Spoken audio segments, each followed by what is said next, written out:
నారా కుబేరా నువ్వింత రిచ్ ఎలా అంటూ యాక్చువల్ గా ఇరిగేషన్ శాఖకి మంత్రులు ఉంటారు, అది అందరికి మనకు తెలుసు. బట్ ఈయనని మాత్రం ఇరిటేషన్ శాఖ మంత్రి అంటారు అనమాట.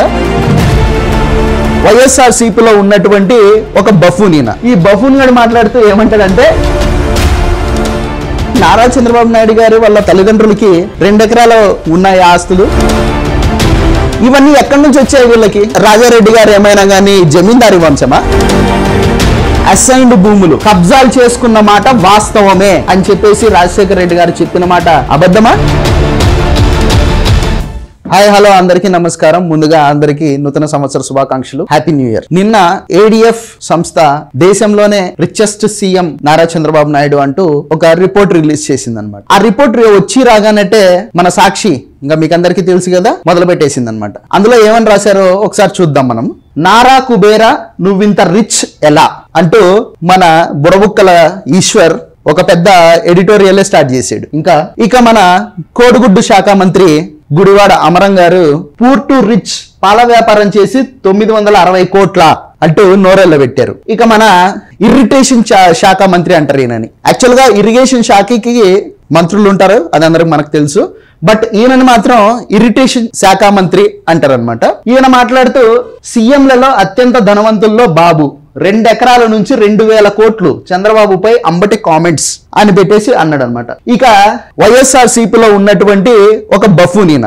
ఈ బఫూన్ గడు మాట్లాడుతూ ఏమంటాడంటే, చేతికి ఉంగరం వాచి లేదనే చంద్రబాబుకు అంత ఆస్తి ఎక్కడిదో అంటూ ఆశ్చర్యపోయాడు ఆయన. సో నేను ఇక్కడ వైఎస్ఆర్సీపీ పార్టీకి సంబంధించినటువంటి నాయకులని, అలాగే కార్యకర్తలని, అలాగే సింపథైజర్లని, ఈ దిక్కుమాలిన కామెంట్స్ నమ్మేటటువంటి అమాయకుల్ని నేను క్వశ్చన్ అడిగేది ఏంటంటే, నారా చంద్రబాబు నాయుడు ఈ రోజు రిచెస్ట్ సీఎం అని చెప్పేసి రిపోర్ట్స్ వచ్చాయి. నిజమే, ఆయన ధనిక ముఖ్యమంత్రులలో ఆయన మొదటి ప్లేస్ లో ఉన్నాడు అనమాట. సో ఆయన టోటల్ అసెట్స్ వచ్చేసి 931 కోట్లు అని చెప్పేసి ADF సంస్థ రిపోర్ట్ ఇచ్చింది. ఆ ADF సంస్థ ఇచ్చిన రిపోర్ట్ ప్రకారం ఆంధ్రప్రదేశ్ ముఖ్యమంత్రి చంద్రబాబు నాయుడు గారు దేశంలోనే సంపన్న ముఖ్యమంత్రిగా నిలిచారు. ఆయన కుటుంబం ఆస్తులు మొత్తం, ఇక్కడ రిచెస్ట్ సీఎం అనగానే ఆయన డబ్బులు ఆస్తులు విలువ 931 కోట్లు అంటూ వైఎస్ఆర్సీపీకి సంబంధించిన వాళ్ళంతా కోడైకి వస్తున్నారు అనమాట. ఇంత దానం నీకు ఎలా వచ్చింది, ఇంత ఆస్తులు నీకు ఎలాగ వచ్చాయి, మీ నాన్నగారికి 2 ఎకరాలే కదా ఉంది, నీకు ఎట్లా వచ్చాయి 100 కోట్ల ఆస్తులు అని చెప్పేసి ఇక్కడ క్లియర్ గా రాశారు చూడండి. ఆయన కుటుంబం ఆస్తులు 931 కోట్లు ఉన్నాయి, అప్పు 10 కోట్లు ఉంది. 15 లక్షల ఆస్తి ఉన్న పశ్చిమ బెంగాల్ సీఎం మమతా బెనర్జీ ఈ జాబితాలో అట్టడుగున నిలిచారు. ఇక్కడ చంద్రబాబు నాయుడు గారి ఆస్తులు కుటుంబ ఆస్తులు, ఆయన కుటుంబం మొత్తం ఆస్తులు వచ్చేసి 931 కోట్లు, అలాగే అప్పులు వచ్చేసి 10 కోట్లు ఉంది అని చెప్పారు. ఇందులో చంద్రబాబు నాయుడు గారి పేరిట 36 కోట్లు ఆస్తులుండగా ఆయన సతీమణి భువనేశ్వరి గారి పేరిట 895 కోట్లు ఆస్తులున్నాయి. ఇందులో హెరిటేజ్ ఫుడ్స్ లో ఉన్న షేర్లను కూడా కలిపి లెక్కించారు.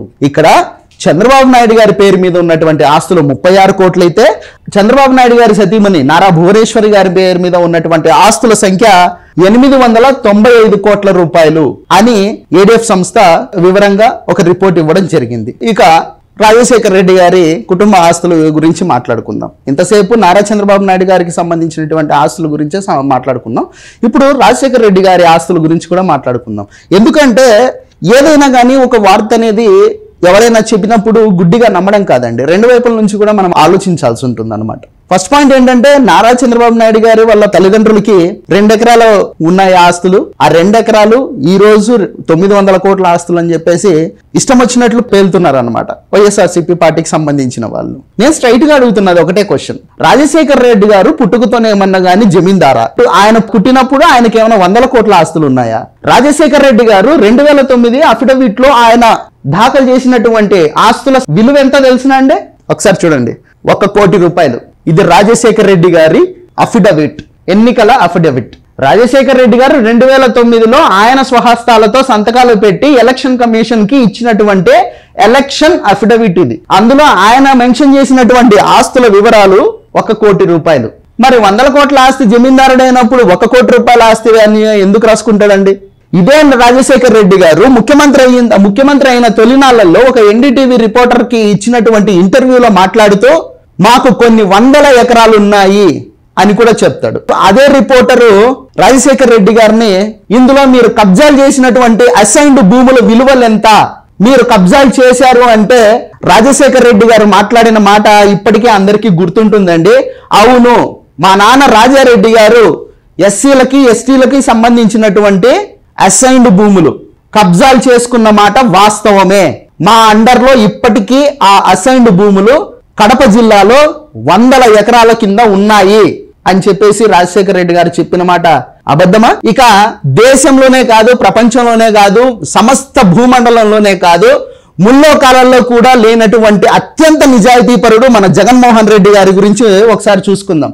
జగన్మోహన్ రెడ్డి గారు ఆయన ఎంతో బాగా ప్రొజెక్ట్ చేసుకుంటారు. ఏమనంటే, నన్ను మించిన నిజాయితీపరుడు లేడు, నన్ను మించిన మంచివాడు లేడు, నన్ను మించిన సౌమ్యుడు లేడు, ప్రజల సొమ్ము 10 పైసలు కూడా ముట్టుకోనటువంటి మనిషిని నేను అని మాట్లాడే జగన్మోహన్ రెడ్డి గారు 2009 ఎలక్షన్ అఫిడవిట్ లో ఆయన దాఖలు చేసినటువంటి ఆస్తుల వివరాలు ఎంతో తెలుసా అండి?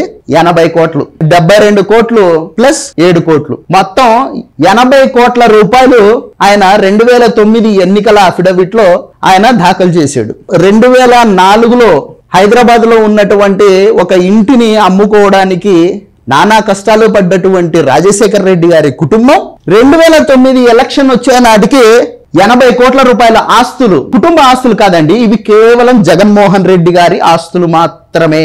ఇక్కడ రాజశేఖర్ రెడ్డి గారి ఆస్తులు లేవు, విజయలక్ష్మి గారి ఆస్తులు లేవు, షర్మిల గారి ఆస్తులు లేవు, బ్రదర్ అనిల్ ఆస్తులు లేవు, భారతిరెడ్డి గారి ఆస్తులు లేవు, తర్వాత జగన్మోహన్ రెడ్డి గారి పిల్లలు వాళ్ళ ఆస్తులు లేవు. కేవలం జగన్మోహన్ రెడ్డి గారి ఆస్తులు మాత్రమే 80 కోట్లు అని చెప్పేసి 2009లో ఆయన అఫిడవిట్ లో వేసాడు. ఇది ఆన్ రికార్డ్ అండి ఇది. అలాగే 2011లో బై ఎలక్షన్లు వచ్చాయి, మనందరికీ తెలిసిందే. 2009లో వైఎస్ రాజశేఖర రెడ్డి గారు హెలికాప్టర్ ప్రమాదంలో మరణించడం జరిగింది. మరణించిన తర్వాత జరిగినటువంటి పరిణామాల వల్ల జగన్మోహన్ రెడ్డి గారు కాంగ్రెస్ పార్టీని వీడి సొంత కొంపటి పెట్టుకొని వైఎస్ఆర్సీపీ పార్టీని ఏర్పాటు చేసుకోవడం జరిగింది. ఏర్పాటు చేసుకున్న తర్వాత కడప లోక్సభకి బై ఎలక్షన్ వచ్చింది. ఆ బై ఎలక్షన్ లో వైఎస్ జగన్మోహన్ రెడ్డి గారు ఆయన అఫిడవిట్ ని దాఖలు చేశారండి. మీరు ఇక్కడ వ్యత్యాసం చూడాలి, చాలా క్లియర్ గా చూడండి, చాలా ఇంట్రెస్టింగ్ ఉంటది అనమాట. మీరు వ్యత్యాసం చూడాలి. 2009లో దాఖలు చేసిన అఫిడవిట్ లో ఏమో 80 కోట్లు రాశారు. ఎగ్జాక్ట్ గా 2 సంవత్సరాలు అంటే 2009, 10, 11 కేవలం 2 సంవత్సరాల్లోనే 2011లో వచ్చినటువంటి by election, Kadapa by election లో 455 కోట్ల రూపాయలు జగన్మోహన్ రెడ్డి గారు అఫీషియల్ గా అఫిడవిట్ లో చూపించారు. ఆయన నాకు తెలియగలుగుతాను 2009, 11 మధ్యలో ఉన్నటువంటి 2 సంవత్సరాలలో 100 కోట్ల ఆస్తులు ఎలా సంపాదించగలరు ఏ వ్యక్తి అయినా? మీరు నిజాయితీ పరులే కదా, మీరు ప్రజల సొమ్ము ముట్టరు కదా, మీరు ప్రభుత్వ సొమ్ము ముట్టరు కదా, మీకు ఎక్కడి నుంచి వచ్చినాయి? ఇదే 2009 ఎలక్షన్ లో మీ నాన్నగారు అంటే వైఎస్ రాజశేఖర రెడ్డి గారు 1 కోటి రూపాయలు అఫిడవిట్ లో ఆయన ఆస్తులు చూపిస్తారు. ఇదే 2009 ఎలక్షన్ లో కొడుకేమో 80 కోట్ల రూపాయలు అఫిడవిట్ చూపిస్తాడు ఆస్తులు. బై ఎలక్షన్ కి వచ్చేసరికి అప్పుడే దాదాపు 455 కోట్ల రూపాయలు ఈయన సొంత ఆస్తులు ఇవన్నీ. ఇక ఈయన ఆస్తులకు భారతి గారి ఆస్తులు చేర్చితే ఈయన పిల్లలు 2 ఉన్నారనమాట, ఆడపిల్లలు. ఆ 2 పేర్ల మీద ఉన్నటువంటి ఆస్తులు చేర్చితే ఇంకెన్ని 100 కోట్లు అవుతుంది. అక్కడితో అయిపోలేదు. మళ్ళీ 2019 ఎలక్షన్ కి వద్దాం. 2019లో 511 కోట్ల రూపాయలు ఆస్తులు చూపించారు 2019లో. సో నేను అడుగుతాను, జగన్మోహన్ రెడ్డి గారు ఇప్పుడు మీరు చాలా నిజాయితీ పరులు కదా, 2004 నుంచి 2010కి ఇన్ని 100 కోట్ల ఆస్తులు మీకు ఎలా వచ్చాయి? జగతి పబ్లికేషన్ 2004 ముందుందా మీకు? భారతీయ సిమెంట్స్ 2004 ముందుందా? సరస్వతి ఇండస్ట్రీస్ ఏమన్నా కానీ 2004కు ముందుందా? బ్రాహ్మణి స్టీల్స్ 2004కి ముందుందా? ఇవన్నీ ఎప్పుడు పెట్టారు సార్? మీ నాన్నగారు ముఖ్యమంత్రి అయిన తర్వాత కదా ఈ ఇండస్ట్రీస్ అన్ని వచ్చింది. మీరు చాలా నిజాయితీ పరులు అని చెప్పుకుంటారు కదా. 2004లో మీ నాన్నగారు ఒక సొంత ఇంటిని అమ్ముకోవడానికి నానా కష్టాలు పడ్డారండి 2004 కంటే ముందు. 2004 తర్వాత మీకు ఇన్ని ఇండస్ట్రీస్ ఎలా వచ్చాయి? 2004 తర్వాత ఇన్ని ఇండస్ట్రీస్ పెట్టుకున్నారు, ఇన్ని 100 కోట్లు సంపాదించారు. 2009లో మీ మీద 0 కేసెస్ ఉన్నాయి. 2011కి వచ్చేసరికి మీ మీద ఎందుకు సార్ సిబిఐ అన్ని ఛార్జ్ షీట్లు వేసింది? ఈడీ మనీ లాండరింగ్ మీద ఈడీ ఎందుకు మీ మీద అన్ని ఛార్జ్ షీట్లు వేసింది? అసలు మీరు ఎందుకు వెళ్ళారు 16 నెలలు నెలలు జైలుకి మీరు నిజాయితీగా సంపాదించారు ఆ డబ్బులన్నీ. నిన్న వచ్చిన ఏడీఎఫ్ రిపోర్ట్ ఏమో చంద్రబాబు నాయుడు గారి ఆస్తుల గురించి క్లియర్ కట్ గా రాసింది. వాళ్ళ వైఫ్ పేరు మీద ఇన్ని ఆస్తులు ఉన్నాయి, ఆయన పేరు మీద 36 కోట్ల ఆస్తి ఉంది అని చెప్పేసి. 2 ఎకరాల నారా చంద్రబాబు నాయుడే 74 సంవత్సరాల ఏజ్ వచ్చేసరికి ఆయనకున్నటువంటి ఆస్తులు 36 కోట్లు. కానీ మీకు 55 ఏళ్ళు ఉంటాయేమో. 2004 నుంచి 2024 వచ్చేసరికి మీ ఆస్తులు ఎంతో ఇంకొకసారి చూద్దాం. ఇది 2024లో వైఎస్ జగన్మోహన్ రెడ్డి గారు దాఖలు చేసినటువంటి అఫిడవిట్. ఇందులో మొత్తం 757 కోట్లు ప్లస్ 37 కోట్లు 800 కోట్ల రూపాయల దాకా ఆస్తులు ఈయన లెక్క చూపించాడు అఫిడవిట్ లో. 2024 మొన్నటి జనరల్ ఎలక్షన్ల సార్వత్రిక ఎన్నికల్లో ఈయన చూపించినటువంటి మొత్తం ఆస్తుల విలువ 800 కోట్లు. 2009 నుంచి 2024 వచ్చేసరికి ఈయన ఒక్కడి ఆస్తులే 800 కోట్లు వచ్చాయి. ఇక ఈయన గారి ఆస్తులతో పాటు భారతి గారి పేరు మీద ఉన్నటువంటి ఆస్తులు, ఈయన గారి పిల్లల పేరు మీద ఉన్నటువంటి ఆస్తులు, ఇవన్నీ చేర్చితే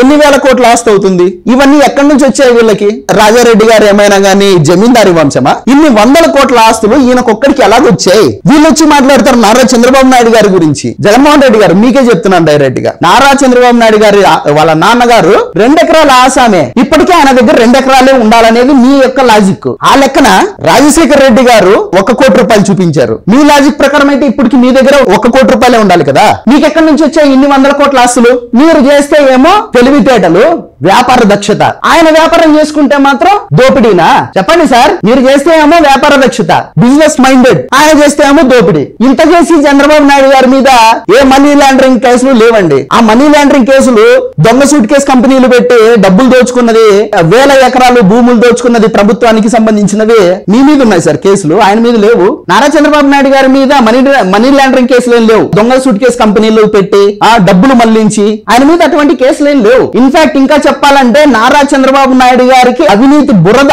పులమాలనే ఆత్రంలో తలా తోకా లేని ఒక కేసు పెట్టి ఆయన్ని జైలుకి 53 రోజుల పాటు మీ తృష్ణ తీర్చుకున్నారు అంతే తప్ప ఆయనకేమీ అవినీతి మరకంటించలేకపోయారే. ఆయన జైలు నుంచి బయటకు వచ్చిన తర్వాత మీ సజ్జల రామకృష్ణారెడ్డి గారు మాట్లాడిన మాట నేను గుర్తు చేస్తాను. ఏ వ్యక్తి అయినా సరే జైలుకు వెళ్ళొచ్చాడో అవినీతి ఆరోపణల మీద అంటే ఆ వ్యక్తికి ప్రజల నుంచి ఆదరణ లభించదు. ఎగ్జాంపుల్ చెప్పమంటారా? మీరు జైలుకు పోయి బయటకు వచ్చినప్పుడు ప్రజలు ఏమైనా మిమ్మల్ని ఆదరించారా? లేదే. కానీ చంద్రబాబు నాయుడు గారు జైలు నుంచి బయటకు వచ్చినప్పుడు ఆయన రాజమండ్రి నుంచి విజయవాడ రావడానికి దాదాపు 14 గంటల సమయం పట్టింది. ఎందుకు? ప్రజలు విశ్వసించలేదు ఆయన అవినీతి చేస్తాడంటే, ప్రజలు నమ్మరు ఆయన అవినీతి పరుడంటే. కానీ మీరు అవినీతి పరుడంటే చిన్న పిల్లాడు కూడా మా జగనన్న చేసిన దోపిడీకి ముందు ఇవన్నీ జుజుబి అంటారు. అంత నమ్మకం సార్ మీ మీద జనాలకి. ఇప్పుడు మీ ఈశ్వరు మీ వెంకటరెడ్డి కారుమూరి, మీ అంబటి రాంబాబు వీళ్ళందరినీ తోలి చంద్రబాబు 2 ఎకరాలు, చంద్రబాబు 2 ఎకరాలు, చంద్రబాబు 2 ఎకరాలు. ఎన్నాళ్ళు సార్ ఈ పాట పాడతారు చంద్రబాబు 2 ఎకరాలు అని? ఎన్నేళ్ళు పాడతారు ఈ పాట? మీ నాన్నగారు ఇదే పాడారు, కాంగ్రెస్ వాళ్ళు ఇదే పాడారు, బీఆర్ఎస్ వాళ్ళు ఇదే పాడారు, మళ్ళీ మీరు కూడా ఇదే పాట పాడతారు. ఇంకెన్నేళ్ళు పాడతారు సార్ పాట? సో నేను ప్రజలకు చెప్పొచ్చేది ఏంటంటే ప్రతి వ్యక్తికి ఒక ఎదుగుదల అనేది ఉంటుంది. తల్లిదండ్రులు ఎంత సంపాదించారో జీవితాంతం మనం అక్కడితోనే ఆగిపోం. మా నాన్న 2 ఎకరాల ఆసామి అయితే నేను ఆ 2 ఎకరాలకి ఇంకొక 4 ఎకరాలు తోడు చేయాలనేదే ఎదుగుదల అంటారు. సో ఇటువంటి వైఎస్ఆర్సీపీ పార్టీకి సంబంధించినటువంటి వాళ్ళు చేసే పనికిమాలిన ఆరోపణలని ప్రజలు పెద్దగా విశ్వసించరు, అటువంటి వాటికి పెద్దగా అటెన్షన్ ఇవ్వరని చెప్పేసి మనస్ఫూర్తిగా నేను నమ్ముతూ థ్యాంక్ యూ.